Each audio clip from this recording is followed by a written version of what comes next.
Hello, everyone, and welcome to today's SANS webcast.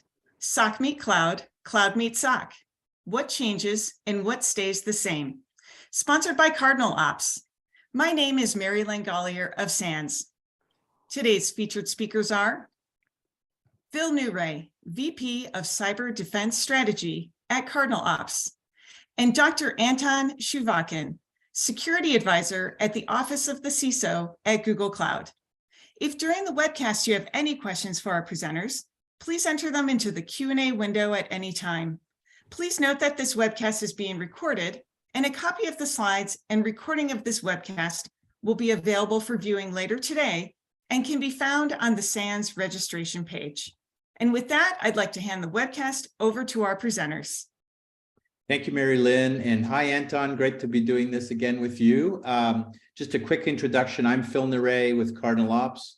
Worked for a couple of cybersecurity companies over the years, including some big ones and some small ones you'll see there. And then, of course, Anton has been around for a while, is known as the father of SIM, or the inventor of the term EDR and various other things. So I'm really looking forward to our conversation today. He's currently at the Office of the CISO at Google Cloud, was formerly at Gartner, and is also a SANS instructor. Hi, Anton, and welcome. Hello. Perfect. It will be fun. I promise you that. Okay, go ahead. You're on. Perfect. So the topic of our conversation today is kind of what we promised in the outline. SOC and cloud. I would say this presentation is mostly not for people who work for cloud native firms that were sort of born in the cloud, and they ultimately don't have a situation when their SOC that was built over the years, occasionally decades, encounters public cloud for the first time. So most of this is more traditional, normal, classic organization that built their IT in the pre-cloud era, or maybe in the early cloud years. Now, I want to start from a somewhat unusual spot. In many cases, if you've seen me present, I go hit an outline and start talking what I would be talking about. But this time, this is 2023. We're practically in the future. So why don't we go and ask our friendly neighborhood AI about what it thinks about the topic? The result is this.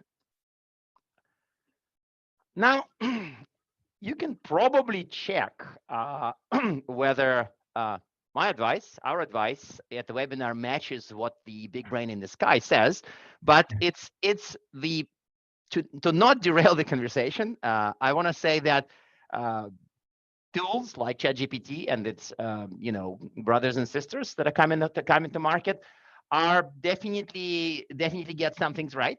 I specifically want to draw your attention to number 3, which would be prominently featured in the presentation today, and a few others, while a few other pointers to me look a little off. So the point is that it's a worthy debate for 2023. Do automated systems give good advice or not? And can they replace a market analyst or a consultant in this area?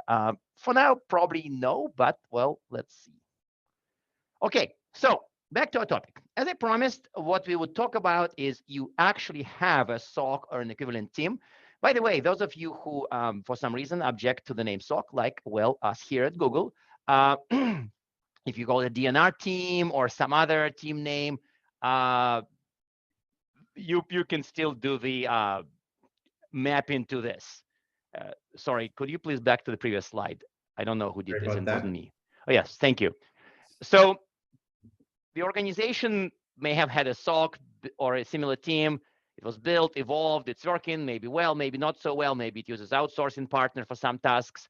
Now suddenly, company embraces cloud, there's a digital transformation going on, there's more public cloud computing, likely many, possibly one cloud for infrastructure as a service, very likely, almost certainly multiple clouds for SaaS, software as a service. So you as a SOC manager, SOC leader, and a SOC analyst, what do you do? What do you look for? What do you plan? What do you fear? What should you strive for? These are all useful questions. And ultimately, I can tell you that in the next 30 minutes, I would not answer all of them. But this slide to me is useful as a frame setter. Even if we don't get the answers, at least you get the questions. How about that? So some of them I will answer, in fact, and some of them we will give you practical sort of implementations and directions. For others of them, we would give you some thinking pointers like how to explore and where to find the answers. As a former analyst, I tend to think in terms of frameworks and approaches. And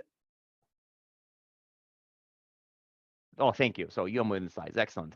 So I wanted to think about how I would start thinking about this problem. If I am the SOC leader, SOC manager, and suddenly my company, my CIO tells me, hey, we're gonna do cloud, and you should probably include this in your DNR detection response scope or monitoring scope. So initially, I want to figure out what's going on. Again, for me, and it's a kind of a natural reaction, it's to learn the space, to learn the lay of the land. And I know that giving advice like, hey, if you see cloud, try to learn what it's about. It's sort of like generic and possibly useless advice, but ultimately, you will need to do that. And I will give you a bit more practical directions for this, not just like, hey, figure cloud out as a first step. But there would be challenges. There would be challenges in how the traditional thinking, traditional tooling, traditional processes, and traditional skills confront cloud and what happens as a result. And then I would try to look at what I have and whether what I have is in fact salvageable for cloud computing. Do my tools work? Which of my skills work? As a funny aside, we did a podcast recently focused on IR in the cloud, incident response in the cloud, and we asked one of the our Mandiant guest about which skills that are really robust and solid and effective in incident responders would lead you astray in the cloud. Like which skills are really not portable, and which responder intuitions, which in this case, which SOC analyst intuitions and skills and developments are effective, good, solid on premise, and just go really off the rails in the cloud. And then he gave us a list. So the point is that this is an interesting question to ponder as well. Which truths, which accepted sort of realities are really wrong in the cloud? So that's a useful thing to assess when you're thinking about it. And then we'll go through a few practical bits and what to do and how to deal with threats and other stuff. So this is a useful reminder. What stays the same? Ultimately, if your SOC was called a SOC, or if your SOC was not called a SOC, but detection and response team or something else, or God forbid, a fusion center, you're still dealing with detecting threats, triaging signals, dealing with stuff, escalating to IR. You're still tuning some kind of detection content, either inside the SOC or in some kind of a peer team. So this is still there, and SOC is still a team, and no, robots aren't taking over of that part. There are still processes. Some of them would survive. You are triaging alerts. Alerts may be different. Systems they apply to are different, but there would still be alerts. You may still have different automation, and maybe your SIM tools, your orchestration tools are different. Maybe they're the same. But ultimately, these are pillars of the SOC that are still very much there. And reminder, the SOC is a team. And whenever one of you would ask a question about SOC as a service, you would get to see Anton rant about this term and why ultimately SOC being a team, SOC as a service is not necessarily a useful concept. Now, this is a very quick detour, and this is a detour. This is a visual, and there's a blog post and an article written by our CISO here, Phil Venables, CISO of Google Cloud.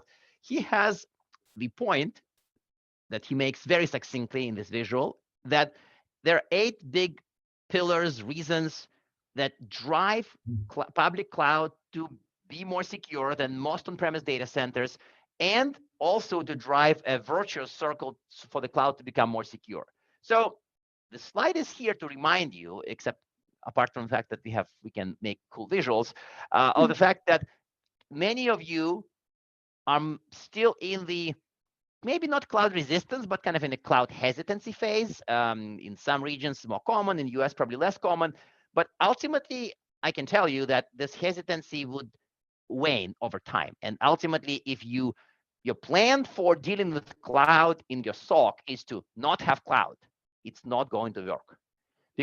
Not because cloud is this big force, but because cloud is genuinely better for security. And Phil makes a really great argument why it is, and you can explore his post for 8 security megatrends. The point is that it's coming, and the point is that we shouldn't see it, and we don't see it as primarily a risk or a challenge. But for people, as I recently tweeted, for people who don't know cloud, it really does scary at times. That's why ultimately we all need to learn that, and we all need to adjust to this. Now I want to start by looking at another kind of high level concept. And a lot of people who sort of read their first article about cloud, or they have like early encounter with public cloud, not that many nowadays, most people already know it. They see the concept of security as a shared responsibility. They see visuals similar to the one on the right, that's Google's. There's a similar from Amazon and Azure and other cloud providers. And they say, oh, wow, there's a bunch of stuff. And we get this stuff. We get security stuff on the table. We make two piles. One pile, cloud provider handles. The other pile, I handle. I get the shovel. I shovel stuff into piles, and I'm done. That's amazing. And then you realize that it's kind of amazing in theory, but in practice, it's like nothing like that, because there would be a lot of tasks that are joined.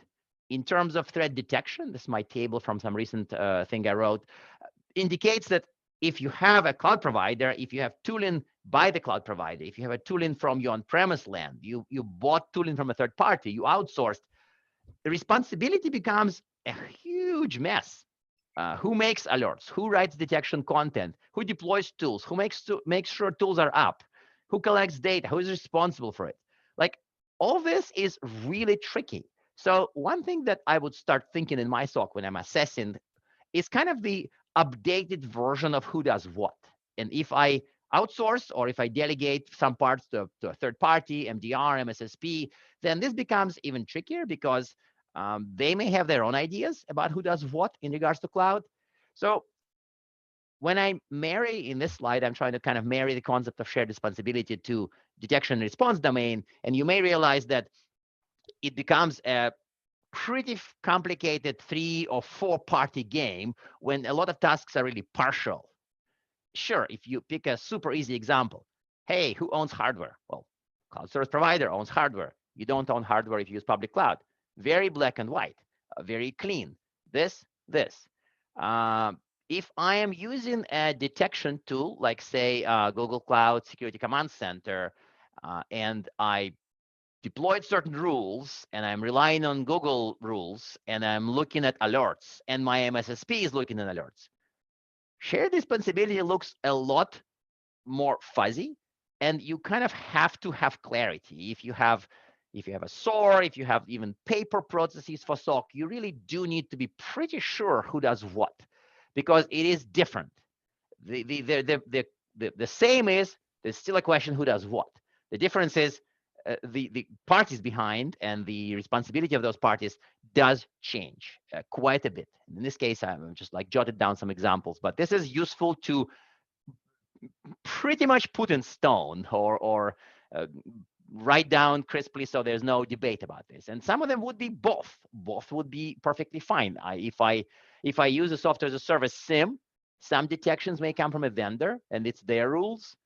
Some of the detections may come from me as a client. These are my rules. Alert triage may be done by me or by MSSP. So that's a small area of this that I sort of like went through. Anton, in the previous slide, when you said customer deployed systems, say a bit more about what are the categories or range of systems you're referring to? Excellent. This is, I did gloss over this one. And to me, this applies mostly to a case when you go to the cloud, you pack all your luggage, all your appliances, all your tooling that you have on premise, and you pack it in a suitcase and ship it up to the cloud. You obviously, now we can make all the snide remarks we want about this. We can make all this lift and shifter jokes, but it's a reality for many companies, and that's what many do.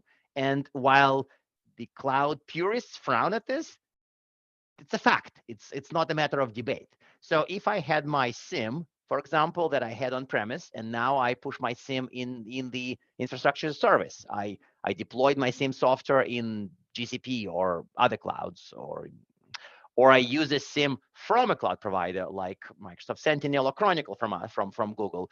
You end up with a tooling that is deployed by a CSP. But if you put your own SIEM in the cloud, then you have systems that you ultimately migrated to the cloud. That becomes, if you put them in there, they're yours.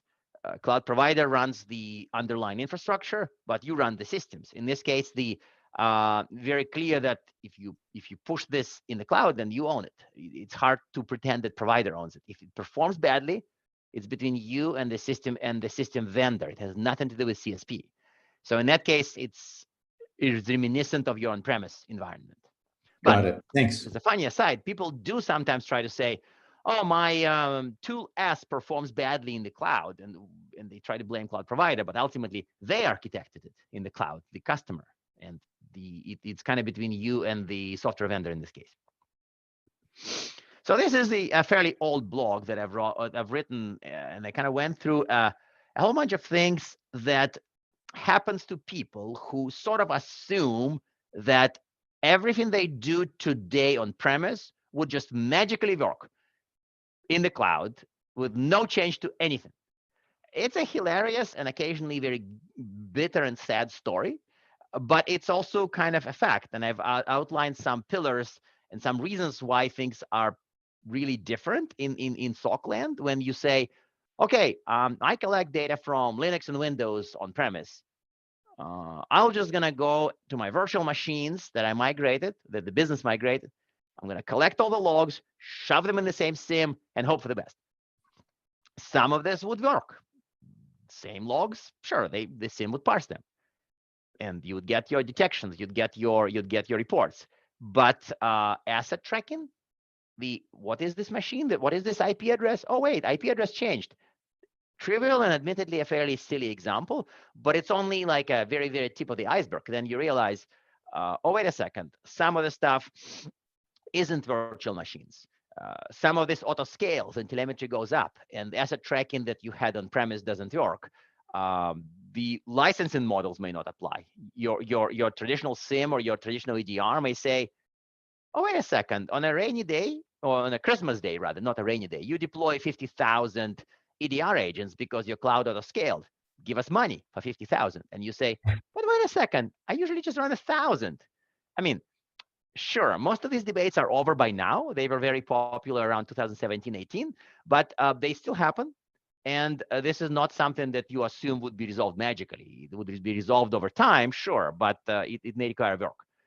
Even with cloud skills, like permission changes in some of the logs that are specific to cloud realities. We'll talk about some of them. Console logs, admin activities.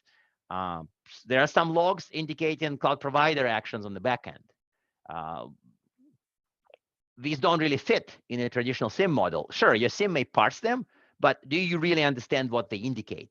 To me, it starts to match the cloud skills, alien detection context. It's not about a server, it's about this, running instance or even a microservice. So a lot of this is funny and strange to people who are at least somewhat aware of cloud, but it's also different. And that reminds us for the nth time that just doing nothing and pretending it's only about collecting data from cloud realities, from cloud environments, will just do the trick. It won't. So I think I scared you a little bit with this, but feel free to read the blog mentioned on the right for more details. The idea is that, okay, let's do something practical. Fine, let's stop rambling. What do I want to do? Like, where do I start?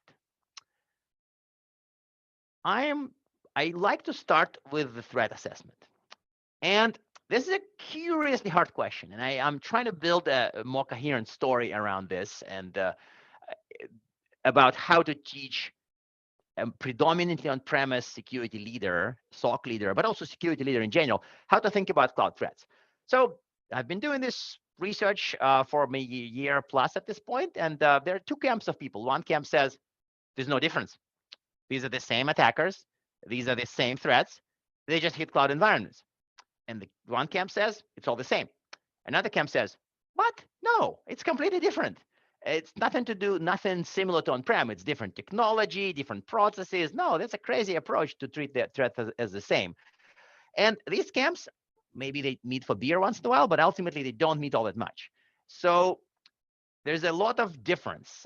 We've recorded another podcast yesterday with somebody who runs some of our threat intelligence teams here at Google. And we asked him, so crypto miners are kind of a big deal in the cloud. And of course, everybody sees a lot of crypto miners all over the place. Cloud providers have all sorts of cool technology to kill them, but ultimately, crypto miners are still there in the cloud. But apart from this well-known threat, what else is there? What else is similar? What else is different?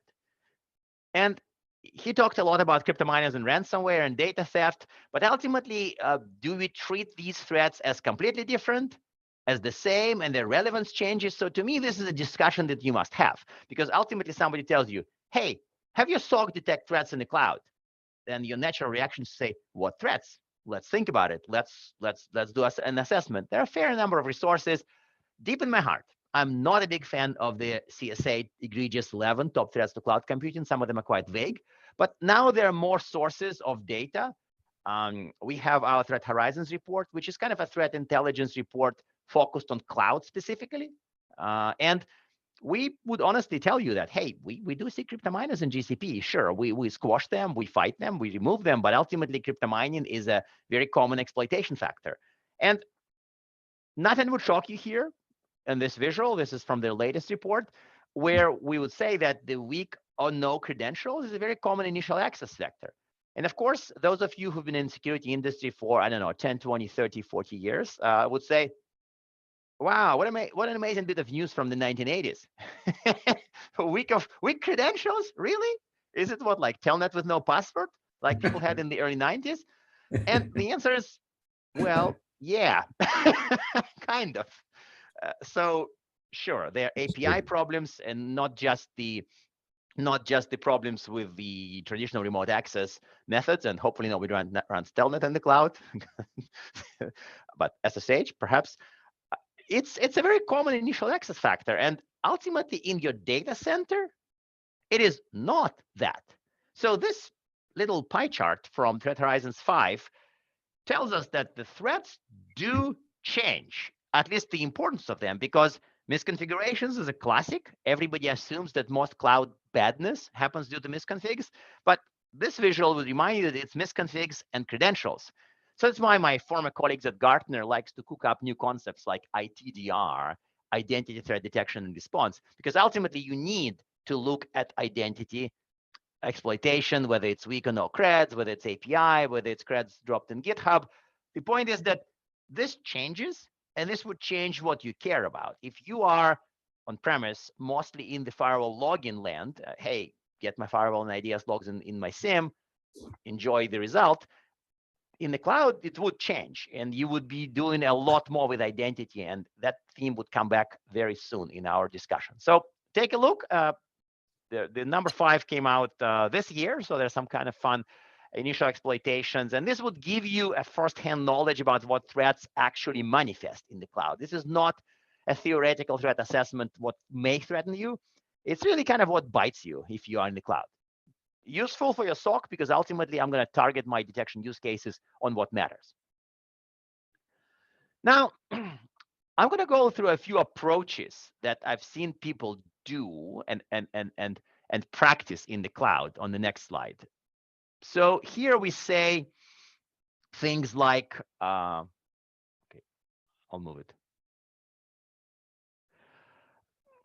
This slide is kind of my somewhat humorous journey through approaches I've seen people do kind of in the field, on social media, in conference hallways, various sources.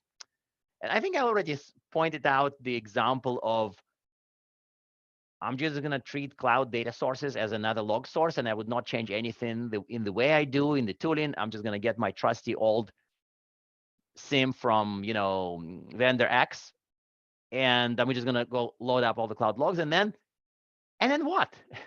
If you don't understand the lay of the land, these logs would be of limited value. Like, sure, you would make vendors that charge for gigabytes very, very, very, very rich, but and you'd have logs for IR, hopefully, because you may not know what they mean, and you may not have collected the right context, which makes the logs later useless later when you're doing IR. So copying the entire stack, IDS, EDR, NDR, SIEM, whatever else, to IaaS, infrastructure as a service, and I'm going to replicate everything just in the cloud. Now, I've met a fair number of kind of extreme lift and shifters that basically pack all the bags with security stuff and ship it up.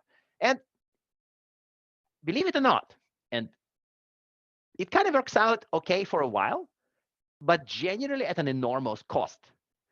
especially for tools licensed per gigabyte and by other similar dimensions. So you can copy your on-premise security stack to IaaS and kind of be okay for a while, but ultimately you will have to pare it down, toss things, replace things with SaaS-based tools, replace things with cloud-native tools, replace things with cloud provider-provided tools, and then eventually you would migrate to a more coherent approach. Now, I promise not to make too many jokes about point number 3. But if you wake me up at 3 a.m. and say, Anton, name 5 MSSPs or MDRs that are just great for monitoring public cloud environments, I would suffer and I would squirm and I would not give you a list because I don't know 5. I may name 3 and plus a little bit, but the list of MSSPs and MDRs goes into dozens, hundreds. There are many of them, but admittedly, relatively few of them have cloud security excellence. And this, of course, the number is increasing all the time, so I would miss some. I get all that. But assuming that your MSS MDR knows cloud is wrong. You would need to check, and that for that you need to learn cloud a little bit, because if you tell you, yeah, we're in the cloud, like, do you really trust them? And if you don't know yourself, how would you judge? So tricky, possible for sure, definitely possible, but trickier than some people assume. I'm going to skip number 4. It's just, frankly, it's too silly to address. We are all security people in this room, in this virtual big room. So I think few of us would assume that. Some of your bosses may, but at this point, you probably know what to tell them. Now, what about learning the cloud first? Yes, we'll deal with this is the right approach, but ultimately you need details. And let's talk about the last point. What I've seen people do is kind of combine approach number 2, copying most of their security tooling that they know and generally speaking love, and then gradually move into more cloud native tooling, more cloud native approaches, just as business moves, just as agility pushes more business processes to cloud, to SaaS, to other things. Security moves as well. So to me, gradually moving to cloud is actually okay. And you may have your traditional SIEM collecting cloud data, and then you start saying, wait a second, maybe I should do a SaaS SIEM from a cloud provider or from another party. They know cloud, they do things better. So it starts to be gradual approach actually functions well. I don't think that anybody suggests you burn all your security tools and assume a responsibility for completely new tools. That's not a good idea. And in that sense, gradual is okay, even though perhaps some cloud natives would frown at this. Do your tools actually work? So this is, if you are doing a gradual approach, if you are copying the tool sets, EDR, stable self-explanatory. But what this table teaches me, and my inherent bias in favor of logs and SIEM, is that ultimately your log analysis, your SIEM or equivalent tools would do best from the entire batch. Of course, SOAR works really well, and of course we don't call it Simplify anymore. We call it Chronicle SOAR. But again, it's not about that. The point is that log analysis is likely a more reliable pillar compared to, say, traffic monitoring or endpoint monitoring, because ultimately, if you're in PaaS, platform as a service or SaaS, there's no E to EDR. And yeah, sorry. So I'm not. If anybody mentions XDR, we're going to have a separate webinar on that. So the point is that some of these tools work well, and some of these tools work less well, and some of these tools just don't apply. And that's okay. Again, it gives you a chance to migrate, and it gives you your reliance on SIEM to be a somewhat sensible strategy, SIEM or log analysis. So let's go and proceed to figuring out what we are doing next. What are we actually gonna actually build? Now, I have some good news, and I think that for security presentations, it's probably legal to have a little bit of good news. And this is the good news. And you've seen the visual with Phil's megatrends. So you do know that generally speaking, security would improve around you. And my former boss here used to say that his analogy was a Tesla, that if you have a Tesla in your garage and the car gets an update, it just gets better over time. Like a traditional car doesn't get better all the time. It gets worse. It slowly gets worse. But a car that gets updated over the internet online just gets better. cloud security similarly gets better all the time. And whether you drive or like a Tesla is a separate story. The point is that it's something that you bought a piece of hardware, and because of software nature of modern technology, it gets better over time. So forget the car analogy. So this is a big piece of good news. Security would get better fast all around you. That's the last point I'm making here. Other points are kind of clear. One point is that the cloud provider, in this case, Google Cloud, in other cases, others, Azure, and even Amazon, would do security things that basically fix certain threats. Like I'm using an example of VMTD, virtual machine threat detection, is our tech that kind of kills crypto miners and a few other types of malware without anybody doing anything. They just they don't work.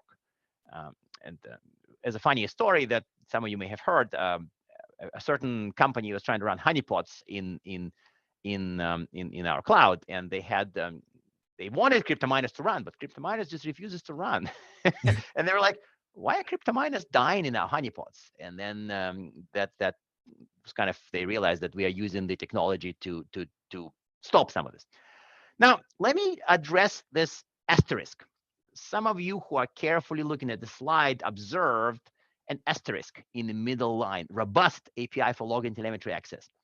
Now, why is there an asterisk? Well, I think that cloud providers deliver effective ways to collect logs. Some of it is admittedly work in progress. Here at another cloud providers, we've seen examples of logs that are delayed. For us, they're mostly in the past, but for some other providers, they still happen. So you have an API, and it's pretty robust. You can call an API, and then you get logs that are 2 hours old. Okay, for some use cases, that's just fine. For other use cases, 2 hours may not be good enough. So I would say that as you're looking at various cloud native log collection methods, I would suggest you look at the timings and at the reliability of some of these.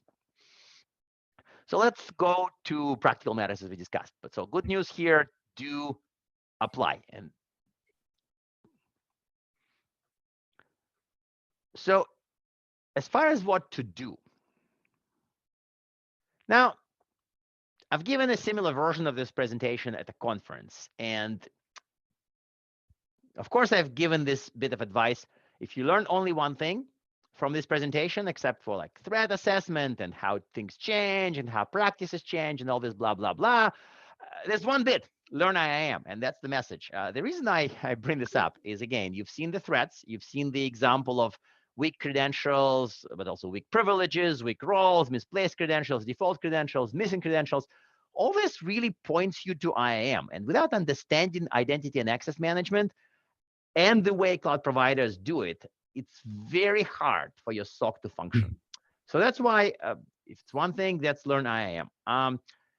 Back in my Gartner days, I've seen a paper that our team has written that compares IAM approaches, identity and access management approaches across the big three, Google, Amazon, and Azure. So the thing you learn from that paper, if you read it, is that cloud identity management is quite different from your classic on-premise ID. And here comes a real piece of bad news. All three providers do it differently in systemically important ways. So if you have solid knowledge of one big three cloud provider identity machinery, only some of it would be true at another cloud provider. And this is kind of a big deal. And this means you have a lot of learning to do. So if you're taking a class on this as a SOC manager or a SOC analyst, you may have to do 3 classes for each cloud provider. That's kind of a fact. But this remains to be very useful, and it remains to be, even with words like, okay, so what's a folder? So a folder is a particular GCP concept that we use in identity management, in access management. But some other cloud provider doesn't use the word folder. They use some other name for something vaguely similar, but not exactly similar.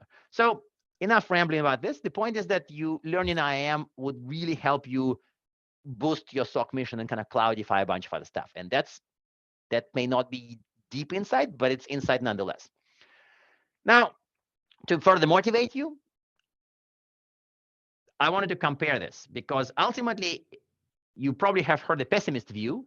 They say, oh, you're just one identity mistake away from a data breach. And this brings the vision of cloud being kind of fragile, and on premise, at least I had firewalls. misconfigured though they may be sometimes in the cloud, you just leave this one cred somewhere and you're owned. Well, in reality, in a well-architected cloud, you are not one IAM mistake. And also IAM mistakes are much harder to make. So to me, if you learn in IAM would give you be the architect and not the pessimist, and make use of many layers of defense within cloud IAM, and of course between IAM and other layers. So to me, this is a useful reminder why some of this works well. One other bit of insight on this that I wanted to highlight is that in many cases you would decentralize your security operations. You would need to focus on things that are done not just by a central team, but by various distributed teams. If you have a very centralized SOC, like one team that does all of it, but your IT has spread around, became modern and DevOpsified, and the devs work with ops and stuff gets pushed all the time, your very central monolithic SOC really wouldn't match this reality. And ultimately, IT and business reality would win over yours, and you'd have only limited visibility. So I would say this is part of reality in the cloud, and adjusting SOC to that is a kind of separate art and science. But do expect that this forcing centralization may not fly, and it may be the battle that you would ultimately lose. Let me highlight a few pointers before we get to recommendations. Now, these are somewhat high level, but at least they send you in a direction that you would need to pursue. Now, I want to highlight a couple here. Now, some of the vendors highlight detection as code, and this is code, and it sounds kind of cool and very modern and very 2023. But ultimately, the challenge for you as a SOC manager is that IT runs a lot faster when they do infrastructure as code, policy as code, a bunch of other modern pieces of how IT, well, modern relative. I mean, it's been done here that way maybe for 10 years, but in some other companies it's new. So this changes how rapid the changes are, and that means that you can't make certain timing assumptions that you had in the past. Oh, they're going to replace a system by the end of the quarter. No, they're going to replace the system by the end of an hour because the system is replaced by changing the config file. There's also a bit of painful advice for a SOC, and this is number 3 on this slide, that you will inevitably be doing a lot more application security monitoring. Infrastructure only goes so far, but if your company is adopting a lot of SaaS, software as a service, adopting some platform as a service, and or using a lot of cloud provider functions and what cloud providers you call managed services, like say BigQuery here, you end up with a lot less infrastructure, no OS, and you will be doing a lot of application observability and application security monitoring. This is really tricky.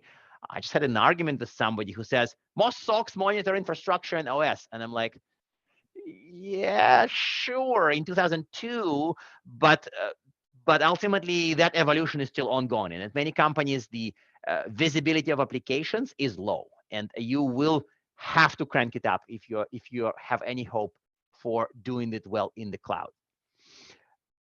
So some of these, many of you wanted Anton's most popular log sources, and I probably would say that it's a much harder question to answer. Now, I've polled a whole bunch of people on what are their favorite log sources, say in GCP or in some other cloud providers. And I've heard a lot of people who just disagree. So I have my take on it and what I would look at. And I've seen takes from top mandiant incident responders who would want certain logs to be there for IR. I've heard responses from other engineers, and ultimately this is a lot trickier. And I don't think there's a consensus list of these 5 log sources you must do. So treat this with a bit of salt. What's non-negotiable? Anything that happens on the console. If somebody changes things, if somebody reconfigures your cloud for you, yeah, you want to have that log. You want that log, you need that log, and you're really out in the cold if you don't have it. I do want pretty much every auth decisions made. I want people authenticating to services over APIs, certificates, whatever other thing. I want all that in my SIEM, because ultimately, if they authenticate, if humans, services, programs authenticate, it may have security implications. Now, if I may not have a classic firewall, at least I would have the VPC flow logs. At least I would have the logs that indicate who connected to what.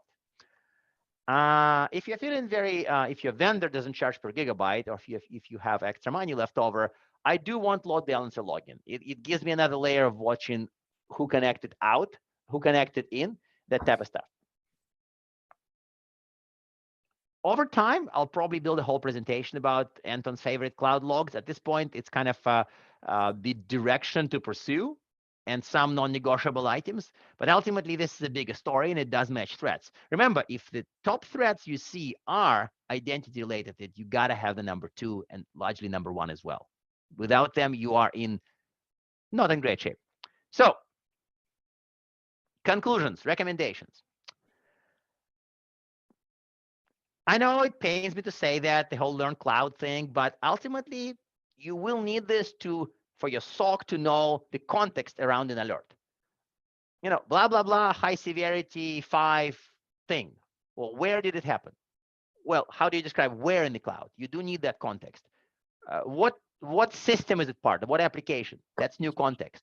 A lot of this, you will have to learn what it means. You are not in this server is in the 3rd floor anymore. This is out of the window. So this new detection context is part of learning the cloud. And of course, IAM, because likely credentials and misconfigs would get you.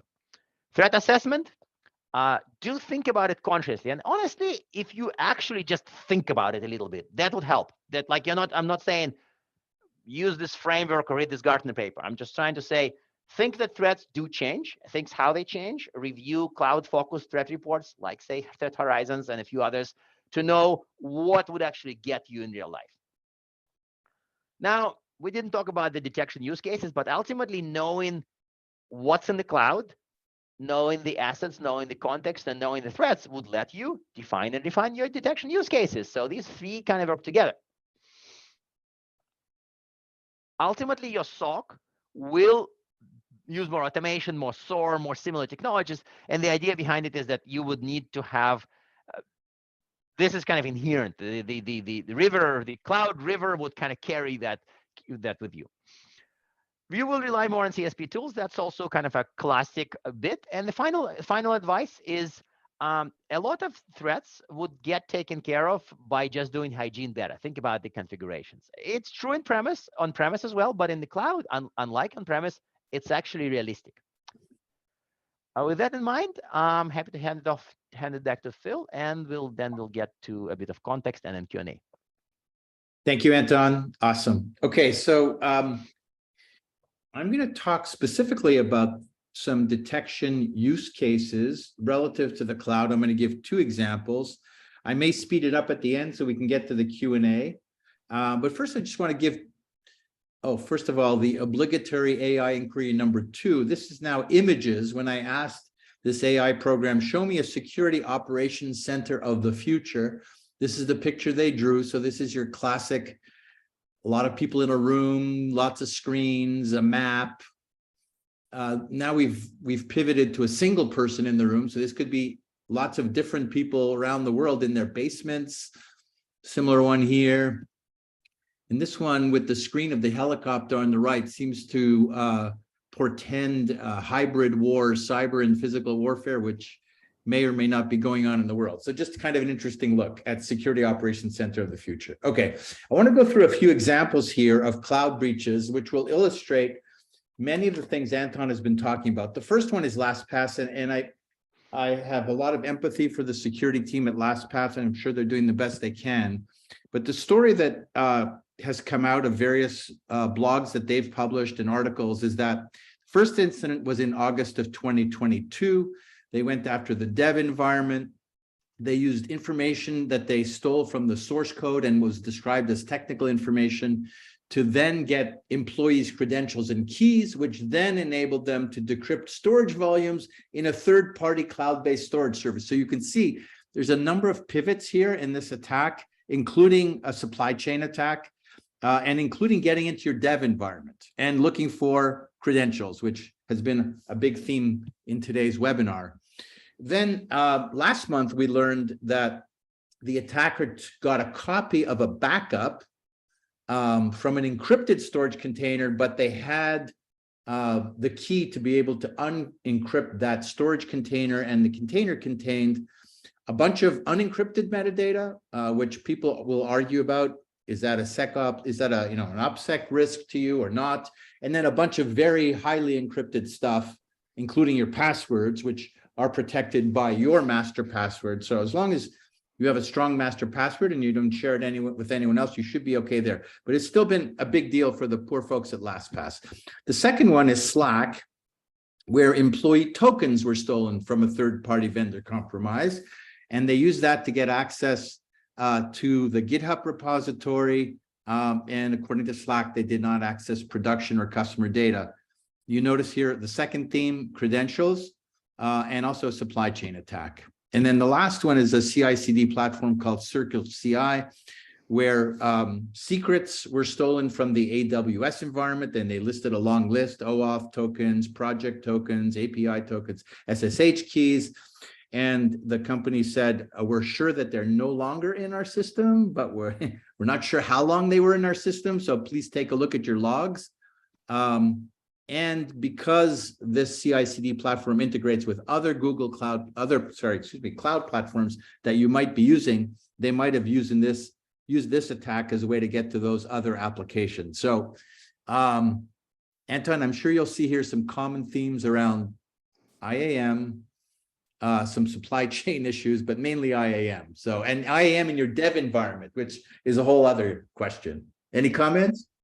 Supply chain, I'm almost at this point, I'm almost triggered by this, but the line of thinking is that in the cloud, you would use a lot of open source software, because a lot of cloud infrastructure and a lot of apps you would use in the cloud would use open source. But open source implies that you use software from other people, who often use software from other people who use software from yet another further removed batches of other people. And mistakes made of people you never ever met would cause your security to break. So ultimately, in the cloud, I would want to pay a lot more attention to the software supply chain. But as a SOC analyst, to me, this is a little removed from my daily life, except for that I can get hit from a direction that I don't expect. And that means my detection and monitoring may need to look for things that I just like a lot more alien compared to on-premise. Namely that if somebody is exploiting an open source library that my partner uses, who I use in some part of the stack, how would you detect that? Well, that's a little tricky. And of course you can say anomaly detection, and it'd be like, sure, but what does it mean practically? How would you actually do it? Yeah, thank you. And here we're also talking about third-party services that you might be using. Thank you, Anton. So this is kind of, here's a word from our sponsor section of the presentation. I'm probably going to speed through it. I want to give you some examples of cloud detection use cases, 2 examples in particular, an Okta example and a container example. But I'm going to use our automated platform as a way to illustrate those use cases. And so I'm going to tell you a bit about the architecture of that platform. We're specifically focused on automating many of the tasks in detection engineering that today are highly manual, tedious, give people headaches, so they can focus on more interesting things like threat hunting. And so we help address some of these questions that come up. Are we missing detections for the MITRE attack techniques that are most relevant to our organization? Do we have detection rules in our SIM that have become broken or noisy because of constant change? How do we quickly onboard new detections? How do we learn some of the nuances between the different cloud platforms so we can write detections for each individual log source from them? How do we report on our detection posture? And then overall, how do we leverage automation to optimize and rationalize our security stack? So these are some of the problems we help customers with, and everything our platform does is based on the MITRE attack framework. This is a screenshot from the console showing heat map of coverage, also showing health metrics at the top, and it can be filtered by APT group on the left, because of course you're never going to get to 100% coverage of the MITRE attack map, but you want to look at the techniques that are most relevant to your industry or your organization. And then in terms of the architecture, there's a number of platforms that we support, both cloud and on premises. You see them there. The connection is through an API, so it's very quick. And then the posture management platform that we provide connects to the API of the SIM, reads the rules, analyzes them, maps them to MITRE ATT&CK, makes recommendations on how to fix them, allows you to simulate the rules before you deploy them, and provides a series of reports. And it's based on a curated rule database that we've accumulated over time, kind of similar to what Anton was talking about, gets better all the time, like a Tesla, because the more we see, the more our rule database gets improved. And so it's a continuous process where we're continuously analyzing the rules in your SIM, identifying the noisy, broken, and missing detections, and helping you fix them with high fidelity detections. So one of the blog posts that Anton has written is about living with multiple SIMs. And he had this diagram here, and we're seeing this a lot with our customers, where you might have a traditional SIM like Splunk and a cloud native SIM like Chronicle that has lower ingestion costs. And so you choose to send the high volume logs there, or in the case of Sentinel, for example, you choose to send your Microsoft telemetry to Sentinel, but you've still got your Splunk instance. And according to IDC, more than a quarter of organizations have more than one SIM. And the other example would be you have different business units with different instances of your SIM. And so now the complexity gets even higher. How do you migrate rules from one SIM to another? How do you get a federated view of your coverage across all your instances? How do you make sure for common log sources, you have common detection rules, that you don't have, like for Windows event logs, you don't have a different rule in Munich than you do in Sao Paulo? And then where to send the high volume log sources, and the picture also that Anton created, where do you send alerts for SOAR? And so this is one of the capabilities that our platform provides, is the ability to provide that single view across multiple SIM instances. You see this here. So let me go into those two detection examples. This is an Okta example, and the technique that it's addressing, there's actually two areas in which it shows up: account manipulation and valid accounts. So what our platform will do is start with a description of the type of attack. So this is an attack where administrator privileges were assigned to a group, which is something suspicious that typically should be investigated. It gives you an explanation of how the attack works, where to learn more about it through a hyperlink, and then provides the rule. In this case, a fairly simple Splunk rule that's been customized to your indexes, your naming conventions, a series of steps you can take to validate the rule, and then a resolve button. So if you are happy with this rule, it fits what you want to do, you've run the rule validation, you can just hit resolve and the rule gets pushed to your SIM. You can go through an additional step where you test the rule for a week, not opening any alerts in the SOC or notables, but just sending an email to your team just to make sure that the rule is not too noisy. And then you can also run the rule against historical logs to see how many times it would have fired had it been in place. So that's one example. And then it tells you which tactics, techniques, and APT groups are going to be covered if you implement this detection in your SIM.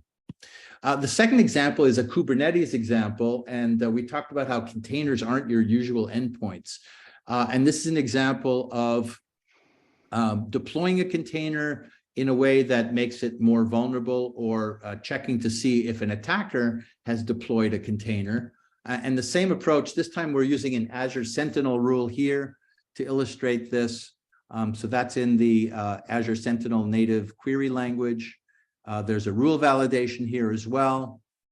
And then MITRE ATT&CK techniques and APT groups that are covered, and the resolve button that you can use to push it to your SIM. So the whole idea is to automate and streamline the process of developing, testing, and deploying new detections into your SIM to supplement the out-of-the-box rules that you might be using from the SIM vendor. And then there's some reporting here so that you can measure and continuously improve on your detection coverage, whether it's being measured by the number of techniques or the coverage in terms of the MITRE ATT&CK map, or in terms of the parts of the MITRE ATT&CK map you care about the most. And then we'll include the number of links here, some interesting technical reports on top ways SIM rules break and top ways SIM rules get noisy, that was developed by our security research team. And then just to end off with some Q&A, we have a little bit of time. This is some more AI generated imagery. And the first one, it's I asked the system, tell me what a hacker of the future looked like. So it looks like AI thinks hackers are script kiddies, except in this case, they're wearing these weird goggles. And then they included the doc from Back to the Future in this one. Not sure where they got that one from. And then I said, okay, what if you do cyber attackers of the future? And they're definitely the robots that Anton mentioned here. So now we're fighting against Android robots rather than humans sitting at their laptops. Okay, Anton, over to you for Q&A. Do you see any interesting Q&A in our in the list? Yeah, I'm still shocked by the hacker images a little bit. So I think that this is a little too dark. Okay. but so is being hit by ransomware. So I don't know. At this point, I'm like a little. Let's see what we have in the Q&A side.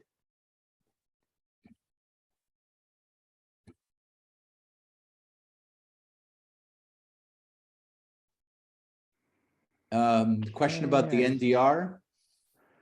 A question about NDR. So this is an excellent question. I don't mean it in the MBA person sense that says to everything. NDR is a short story about it first. So when I was at Gartner, we've been meaning to write a paper about the future of NDR in the cloud. And ultimately we didn't know what to write because some people said NDR in the cloud is absolutely stupid because you really shouldn't use traffic in the cloud. You should use cloud native, should use logs, other stuff.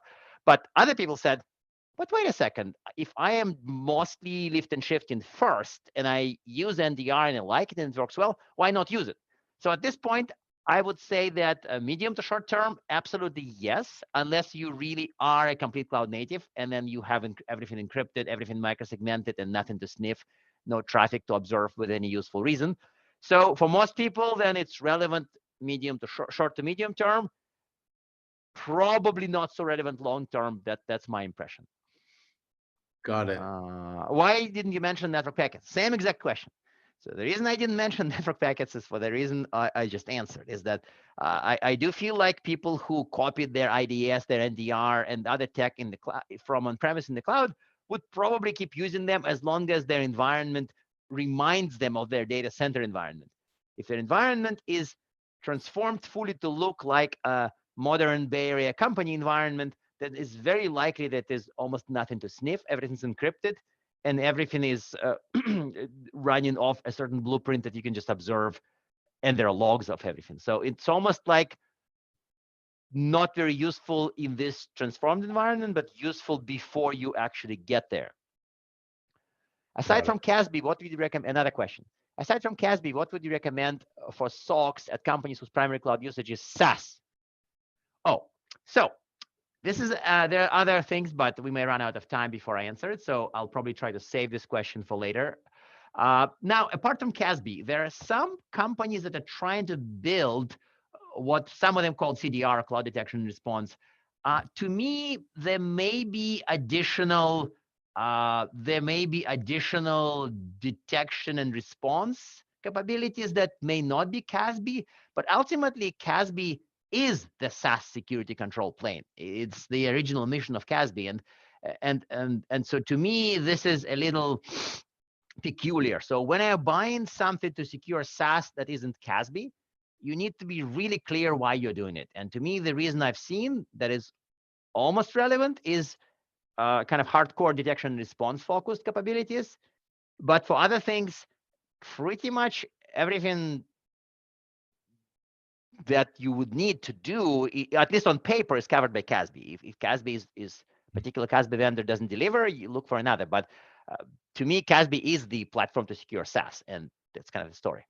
Well, we also see our customers using logs from Office 365, obviously, Salesforce, and other SaaS applications. That's very common in our customer base. For sure. It's just like a classic, you put it in a classic SIM or whatever modern SIM, but ultimately instead of CASB, you just use native logs. That has worked okay for some people, but it hasn't really, for others, they prefer a dedicated tool like CASB. So to me, this is kind of a choice that's, popularly debated. I'll put it this way. I know we're at the top of the hour, but I'm dying to ask you this question because you mentioned before how modern development environments are about DevOps, and developers are deploying directly to production, and that causes silos between security and development and DevOps that I think are an organizational challenge from a security point of view. And as we saw from those breaches, those breaches happened at that intersection of development and security. So any suggestions on how to break down those organizational silos?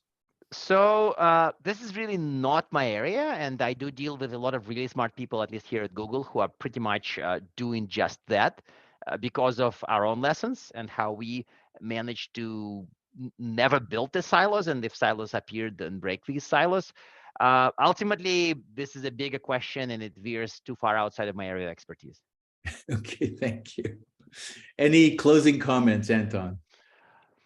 Closing comments is, okay, one thing is don't get discouraged if you read something online from some really mature SOC with a robust cloud monitoring capability that just does things magically well using modern tools, and everything that takes weeks takes seconds for them. Sure, they do exist, but they are very much in the minority, and many companies, many organizations are still in the figure out how all of this works. And so if you are at the very beginning of your journey in your SOC, you're not only not alone, you're in a very big crowd, and it's perfectly okay to be there. Sorry, I sound like a psychotherapist, but ultimately that's the advice I wanted to give is don't, if you read something amazing built by something at a very modern Bay Area company, learn from them, but don't assume that everybody's there. Thank you for that pragmatic and bringing us down to earth comment, Anton. And I want to thank you again for the SANS webinar today. Thank you to our audience and all the questions. And of course, the recording of this presentation and the presentation itself will be available from SANS shortly. You're welcome to send us emails. I'm going to include mine here. Anton, just quickly tell us what your email is. Oh, I'm very easy to find online, on social media, and everywhere. So yeah, okay, got it. Thanks, everyone. Have a great day. Thanks, Anton. Thank you so much, Phil and Anton, for your great presentation, and to Cardinal Ops for sponsoring this webcast, which helps to bring this content to the SANS community. To our audience, we greatly appreciate you listening in. For a schedule of all upcoming and archived SANS webcasts, including this one, please visit sans.org/webcasts. Until next time, take care, and we hope to have you back again for the next SANS webcast.